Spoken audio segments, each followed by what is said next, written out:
આજની ધર્મકથા. પ્રણામ. ધર્મકથા અંતર્ગત આપણે વર્ધમાન સ્વામી ભગવાનના જન્મ પૂર્વેની વાતોમાં અત્યારે છીએ. પાર્શ્વનાથ ભગવાનનું કેવળ જ્ઞાન અને નિર્વાણ થયું અને પાર્શ્વનાથ ભગવાનના ગણધર ભગવંતો, એમના શ્રમણી ભગવંતો જ્યારે વિચરતા હતા અને હજી સુધી 24મા તીર્થંકર તરીકે વર્ધમાન સ્વામી ભગવાનનો જન્મ નહોતો થયો, એ અરસાની વાતમાં એ કાળની વાત અત્યારે આપણે કરી રહ્યા છીએ. એમાં આપણે એક વાત વિશેષપણે જે અત્યારે લઈએ છીએ કે જે ઇતિહાસ આપણને ક્યાંય ભણાવવામાં નથી આવ્યો, તેવો એક ઇતિહાસ આપણે અત્યારે લઈએ છીએ. સિદ્ધાર્થ રાજકુમાર ઉર્ફે જેને આપણે ગૌતમ બુદ્ધ તરીકે ઓળખીએ છીએ, એમની વાતો એ જૈન ધર્મ સાથે કઈ રીતે કનેક્ટેડ હતા, એમના દ્વારા જે બધી ઘટનાઓ થઈ એમના જીવનમાં, એ વાતોને આપણે અત્યારે આવીએ છીએ. ગઈકાલ સુધી આપણે જોયું કે સિદ્ધાર્થ રાજકુમારને ક્યાંય પણ દુનિયાના દુઃખોની અનુભૂતિ ન થાય એ રીતે નાનપણથી એમને રાખવામાં આવ્યા હતા. રાજ્ય મહેલ અને રાજધાનીના પ્રદેશોના અધિકારીઓને મહારાજાએ આજ્ઞા કરી હતી કે રાજકુમાર જ્યારે પણ ફરવા નીકળે ત્યારે આવી એક પણ નબળી વસ્તુ દ્રષ્ટિગોચર ન થવી જોઈએ એવો બંદોબસ્ત રાખવો. પણ તેમ છતાં રાજકુમાર સિદ્ધાર્થને એક આ વૃદ્ધ પુરુષ જે લાકડીના ટેકાથી જતો હતો એ દ્રશ્ય અને એક યુવાન કે જેના મૃતદેહને અગ્નિ સંસ્કાર અર્થે સ્મશાન તરફ લઈ જતા હતા, આ બે દ્રશ્યો દેખાયા અને વૈરાગ્ય પામ્યા પછીથી પોતાની પત્ની યશોધરા અને પોતાનો પુત્ર રાહુલ એ બંનેઓને નિંદ્રા અવસ્થામાં મૂકી અને આ કુમારે, સિદ્ધાર્થ કુમારે રાજમહેલનો ત્યાગ કર્યો. એમનો પુત્ર રાહુલ તો એ સમયે પારણામાં ઝૂલતો હતો, એટલો નાનો હતો. મહેલમાંથી નીકળ્યા, પોતાના કિંમતી આભૂષણો અને વસ્ત્રો જે હતા એ બધું જ એમને રસ્તામાં જે પહેલો મળ્યો એવો મુસાફર એને આપી દીધો અને એના બદલાની અંદરમાં સાદા વસ્ત્રો એ એમને પોતે લઈ લીધા. ત્યાંથી નીકળી તેઓ વિંધ્યાચળ પર્વતની હારમાળામાં આવેલા 5 ટેકરીઓ, એના પૈકી રત્નગિરી નામની જે ટેકરી છે ત્યાં પહોંચ્યા. ત્યાં સેંકડો યોગીઓ, તપસ્વીઓ, ઉપાસક, મુમુક્ષુઓ આ બધા જ ઈશ્વર ચિંતનની અંદરમાં મગ્ન હતા. આ રાજકુમાર સિદ્ધાર્થે પણ એ બધા સાથે ઝુકાવ્યો. થોડો સમય ત્યાં રહ્યા. એ પછીથી મહાન યોગી અને તપસ્વીઓના સત્સંગમાં આવ્યા, કંઈક તપબળ ઊભું કર્યું, આત્મજ્ઞાનનો થોડો ભાસ થયો અને પછીથી જે ઘટના આપણે જોઈ કે રત્નગિરી પર્વતની ગુફામાંથી નીચે ઉતર્યા, ગેટાનું ટોળું દેખાયું, એક લંગડું નાનકડું બચ્ચું અપંગ એ મળ્યું, ત્યાંથી સીધા પશુ યજ્ઞ જ્યાં ચાલતો હતો ત્યાં આવ્યા અને પછી પશુઓનો બચાવ કર્યો એમણે.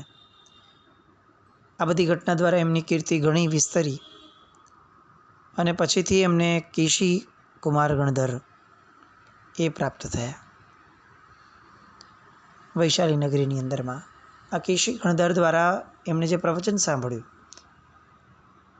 એની અસર એટલી ઘેરી થઈ કે તેઓ કેશી ગણધરને સામે ચડીને હાથ જોડીને વિનંતી કરીને કહે છે કે આપ મને પ્રવર્ચિત કરો. અને એ સિદ્ધાર્થ રાજકુમાર એમણે કેશી ગણધર પાસેથી દીક્ષા લીધી. દીક્ષા સમયનું એમનું નામ પાડવામાં આવ્યું બુદ્ધ કીર્તિ. હવે આ બુદ્ધ કીર્તિ મુનિ લગભગ 6 થી 7 વર્ષ સુધી જૈન સાધુ તરીકે સુંદર રીતે દીક્ષા પાડે છે. એમની સાથે રહેલા મહાત્માઓ દ્વારા એમનું ઘડતર ચાલે છે, જ્ઞાનાભ્યાસ વગેરે પણ ઘણો ચાલે છે. એમની જેમાં રુચિ હતી તેવા વિષયોમાં પણ એમના ગુરુ ભગવંત કેશી ગણધર એ બહુ જ સરસ રીતે એમને માર્ગદર્શન આપે છે. સમય વીતી રાખે છે. 6-7 વર્ષની ઉપર થયું અને એકવાર એવો પ્રસંગ બન્યો કે સરયુ નદીનો કિનારો હતો, ત્યાં પલાસ નામનું ગામ હતું અને આ બુદ્ધ કીર્તિ મુનિ જે છે એ અનેક સાધુ ભગવંતો સાથે ત્યાં વિચરતા હતા. હવે એ સમયે સરયુ નદીના પાણી બહુ ઊંચા ચડ્યા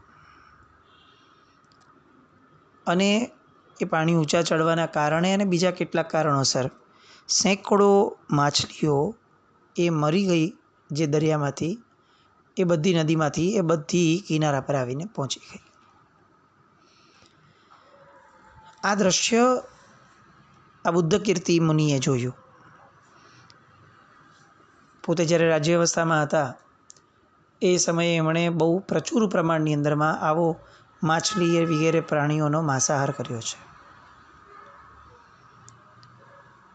અને એ બધી જ વાતો એમને ફરીથી યાદ આવી. એ સ્વાદ, લોલુપતા જે હતી એ એમને એકદમથી યાદ આવી. કોક નબળા કર્મનો ઉદય અને એમને આ માછલીઓને ખાવાનું મન થયું. સાધુપણામાં છે એટલે હવે એમણે વિચાર કર્યો કે જો હું એમને ખાઈ લઈશ તો મારું સાધુપણાથી હું પતિત થઈ જઈશ, સમાજની અંદરમાં મારી શું સ્થિતિ રહેશે. એટલે એમણે એવો મત લોકોની અંદરમાં પ્રસારિત કર્યો કે જે જીવ પોતાની મેળે મરી ગયેલ હોય તે જીવનું માંસ ખાવામાં પાપ નથી. જ્ઞાન તો ઘણું મેળવેલું એટલે સાથે પોતાના આ વિચારને તર્કની સાથે ભેળવતા એમણે લોકોને આ પણ સમજાવ્યું કે જુઓ, ફળ, દૂધ, દહીં આ બધું જે પીએ છે કે ખાઈએ છીએ તો એમાં કોઈ પાપ નથી, કારણ કે એ એનો મૃતદેહ છે. આ બધા પદાર્થો તો ક્ષણિક છે. આપણે કદાચ એને ન ખાઈએ કે ન મારીએ તો પોતાની મેળે મરી જ જવાના છે. તો પાપ અને પુણ્યના કરતાં એ કોઈક અલગ છે. એવી રીતે આ જે વાપરે ને એનો ભોગતા પણ કોઈ અલગ છે. આ રીતનો સિદ્ધાંત લોકોની અંદરમાં વ્યાપ્ત કર્યો. જગતની સિચ્યુએશન એવી છે સંસારની કે અહીંયા તમે ગમે તેટલો ધર્મનો પ્રચાર પ્રસાર કરો, લોકોમાં ધર્મ પમાડવાનો પ્રયત્ન કરો, પણ અનાદિકાળથી જીવ જેનો પક્ષપાત લઈને જન્મ્યો છે, જેનું પ્રેફરન્સ લઈને જન્મ્યો છે, એ વસ્તુઓને જરાક પણ જો હવા મળી જાય, સપોર્ટ મળી જાય, એવું નિમિત્ત મળે તો ગમે તેટલી ઊંચી અવસ્થામાંથી પડતા વાર નથી લાગતી. એક બાજુ 50-60 વર્ષનું આ જીવન, એનો સંસ્કાર, અને બીજી બાજુ અનાદિકાળનો સંસ્કાર. નિમિત્તથી દૂર રહેવાની જે વાત શાસ્ત્રોમાં કીધી છે ને, એની જડબે સલાખ સચ્ચાઈ, યથાર્થતા એ આપણને આ દૃષ્ટાંતમાં અનુભવાય. 6 થી 7 વર્ષનો દીક્ષા પર્યાય જેનો છે એને જેને પાછો એકદમ પ્રચંડ વૈરાગ્ય, એકદમ પ્રચુર વૈરાગ્યથી દીક્ષા લીધી છે. કોઈ કમ અને દીક્ષા લીધી એવું નથી. દીક્ષા લેતા પૂર્વે પણ કેટલા બધા તપસ્વીઓ સાથેનો એણે સંપર્ક એમણે કર્યો છે. આટલા બધા પ્લસ પોઈન્ટ હોવા છતાં બસ એ જે સ્વાદની લોલુપતા હતી કે ભાઈ દીક્ષા પહેલાં રાજ્ય અવસ્થાની અંદરમાં જે માછલીઓ ખાધી હતી એ માછલીઓને ફરી ખાવાની જે ઈચ્છા એમને પ્રગટી, એ દર્શાવે છે કે આપણા જીવનની અંદરમાં જો આપણે આ જીવડી પર કંટ્રોલ રાખતા નહીં શીખીએ, આપણે આપણી આસક્તિઓ ઉપર નિયંત્રણ રાખતા નહીં શીખીએ, તો ગૌતમ જેવી સ્થિતિ, ગૌતમ બુદ્ધ એટલે આ બુદ્ધ કીર્તિ મુનિ જે આટલી ઊંચી અવસ્થાએ હતા કે શ્રી ગણધારના સ્વયં પોતે ડાયરેક્ટ શિષ્ય હતા અને તેમ છતાં પણ પતિત થયા. આપણી સ્થિતિ શું થાય? નવપદજીની ઓળીમાં તપપદનો જે દુહો આવે છે, ઈચ્છા રોધે સંવરી પરિણતિ સમતા યોગે રે, તપતે તે હિ જ આત્મા વર્તે નિજ ગુણ ભોગે રે. આપણે તપની વ્યાખ્યાઓ શું બનાવીએ છીએ અને શું સમજીએ છીએ એ બધાને સાઈડ પર મૂકી અને ખરા અર્થની અંદરમાં તપપદ પોતે શું વ્યાખ્યા પોતે ઘડે છે પોતાની માટે, એ મોપદ્યજી મહારાજ સાહેબે લખી. તપતે તે જ આત્મા. તપ એ કોઈ અલગ તત્વ નથી, તપ સ્વયં આત્મા છે. અને તપ કઈ રીતે થાય? તો કે વર્તે નિજ ગુણ ભોગે રે. જે પોતાના આત્મગુણનો ભોગવટો કરે છે તે તપ છે, તે તપસ્વી છે. જે પર્યાયની અંદરમાં આત્મગુણનો ભોગવટો થાય છે તેટલો પર્યાય એ તપ છે. આપણી બધી વ્યાખ્યાઓ અલગ. આપણે ઉપવાસને તપ ગણવો, એમ્બિલને તપ ગણવો, એક ટાઈમ વાપરવાને એકાસણાનો તપ ગણવો, 2 ટાઈમ વાપરવાને બીજાસણાનો તપ ગણવો, આપણી બધી વ્યાખ્યાઓ અલગ છે. અને પ્રભુ એ આ માર્ગને કંઈક આખો અલગ દર્શાવે છે. ઈચ્છાઓને રોકવી તે તપ. ઈચ્છા રોધે સંવરી, પરિણતિ સમતા યોગે રહે. જે કરતાં કરતાં સમત્વ ભાવ પ્રગટે, આ ભાવે ને આ ન ભાવે, આ ગરમ ને આ ઠંડુ, આ મમરા અને આ કરિયાતું, આ બધા ભેદ ધીરે ધીરે નષ્ટ થતા જાય એવી દિશામાં જે આગળ લઈ જાય તે તપ. અને એના દ્વારા પરિણતિ ઘડાય. આ બધી વાતો, આ સિદ્ધાર્થ રાજકુમારનું જે જીવન છે એની જે પરિસ્થિતિ થઈ, એનો પશ્ચાત ભાવ, એવા સમયે આ બધી વાતોનું મહત્ત્વ બહુ જબરદસ્ત આપણને લાગે. વાર્તાઓ કે દ્રષ્ટાંતો એ ફક્ત સાંભળવા માટે નથી, એ આપણા જીવન સાથે સરખાવવા માટે પણ છે. એટલે આ સરખામણીમાં ચોક્કસ આપણે ઊંડા ઉતરવું જોઈએ. 6 થી 7 વર્ષનો દીક્ષા પર્યાય જેનો છે એ વ્યક્તિને પણ જો આહાર સંજ્ઞા આટલી હદ સુધી નીચે ફેંકે, એણે ખાઈ લીધું હોત ને તો એટલો મોટો ગુનો કદાચ ન હોત જેટલો મોટો ગુનો એ થયો કે એણે પોતે જે માછલીઓ ખાધી એને શાસ્ત્ર, એને ધર્મ સાથે સહમત બતાવી.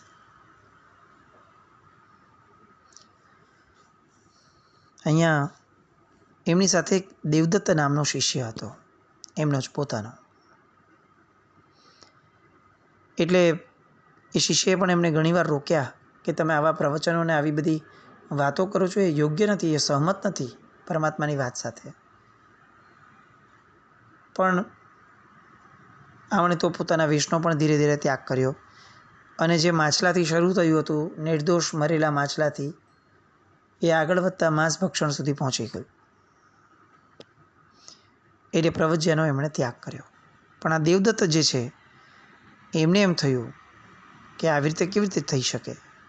પ્રભુની આજ્ઞા પ્રમાણેનું જીવન જીવવા માટે જે કટિબદ્ધ થઈને દીક્ષા લીધી છે એને એમ કેવી રીતે છોડી દેવાય?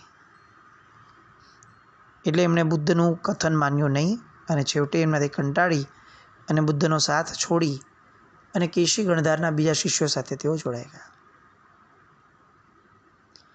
હવે મુખ્ય વાત, આ ગૌતમ બુદ્ધએ દીક્ષા લીધી, બુદ્ધ કીર્તિ નામના મુનિ થયા અને પછીથી એમણે આ રીતે દીક્ષાનો ત્યાગ કર્યો, આ રીતે માંસ ભક્ષણ શરૂ કર્યું અને આ રીતે એમણે આખો પોતાનો જે માર્ગ સ્થાપ્યો.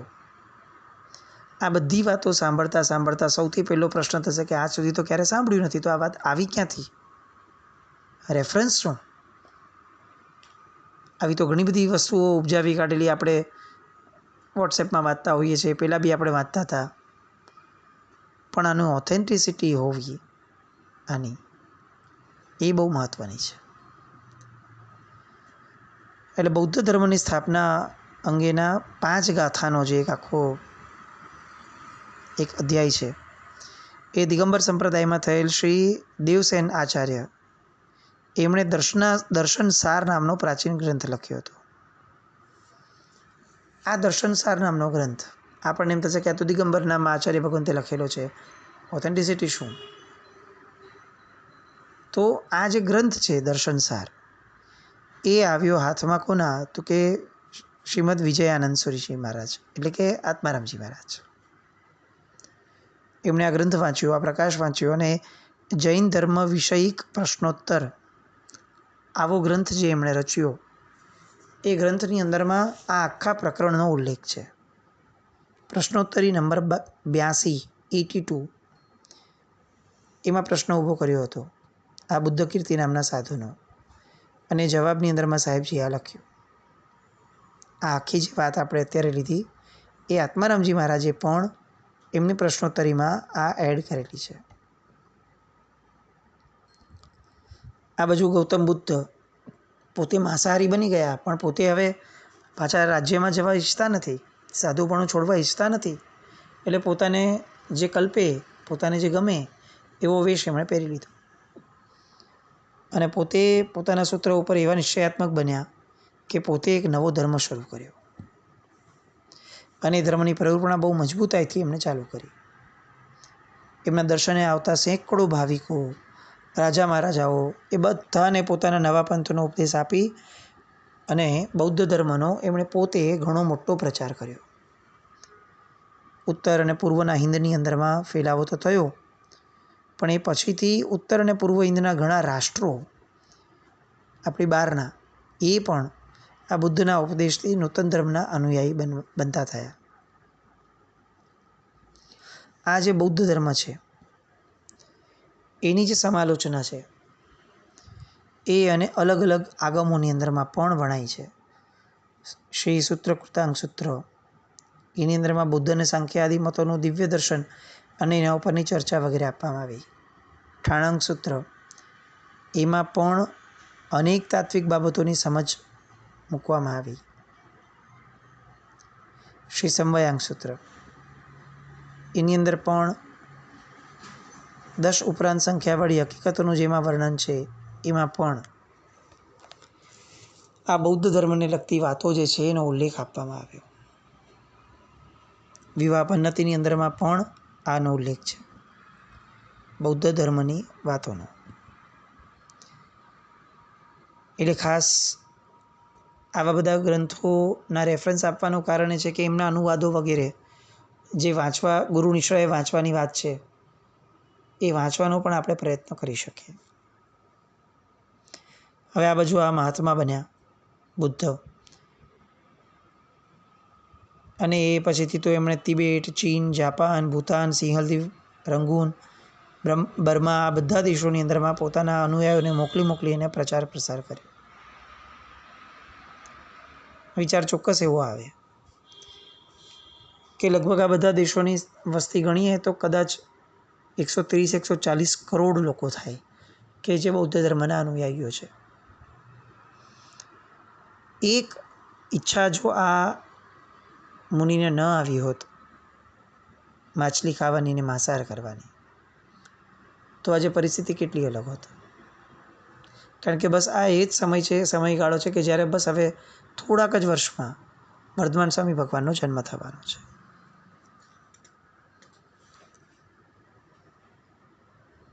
વર્ધમાન સ્વામી ભગવાન ઉત્તર હિંદના ક્ષત્રિયકુંડ ગ્રામની અંદરમાં સિદ્ધાર્થ રાજવીને ત્યાં ત્રિશલા દેવીની કુક્ષીએથી ઈસવીસન પૂર્વે 599માં એટલે કે ઈસુ ખ્રિસ્તના જન્મના 599 વર્ષ પહેલાં વર્ધમાન સ્વામી ભગવાન જન્મ્યા છે. ચૈત્ર સુધી 13 એ દિવસે ત્યારે મંગળવાર હતો. ઉત્તર ફાલ્ગુની નક્ષત્ર હતું. ગત રાત્રિ ઘટિકા 15 અને પળ 22 થઈ હતી. મકર લગ્નને ચંદ્ર હોરાની અંદરમાં મહાત્મા બુદ્ધના જન્મ પછી લગભગ 21મા વર્ષે વર્ધમાન સ્વામી ભગવાનનો જન્મ થયો. એટલે 21 વર્ષનો ડિફરન્સ મહાત્મા બુદ્ધની ઉંમરમાં વર્ધમાન સ્વામી ભગવાન સાથેનો હતો. પ્રભુ 3 જ્ઞાનથી યુક્ત જન્મે. હવે આ ક્ષત્રિયકુંડ ગ્રામ જે છે એ સમયે પટનાથી ઉત્તરે લગભગ 27 માઇલ ઉપર વૈશાલીની નજીકમાં આવેલું ગ્રામ છે. એમના માતા ત્રિશલા દેવી એ જે છે એ પ્રભુ પાર્શ્વનાથના સંતાનિયા જૈન રાજવીઓ તરીકે જૈન ધર્મને પાળનારા હતા. સિદ્ધાર્થ રાજા અને ત્રિશલા દેવી બંને. અને ત્રિશલા દેવી વિદેહની રાજધાની વૈશાલી એના સરદારની બેન થતા હતા કે જે સરદાર મગધના રાજા બિંબિસારના કુટુંબી હતા.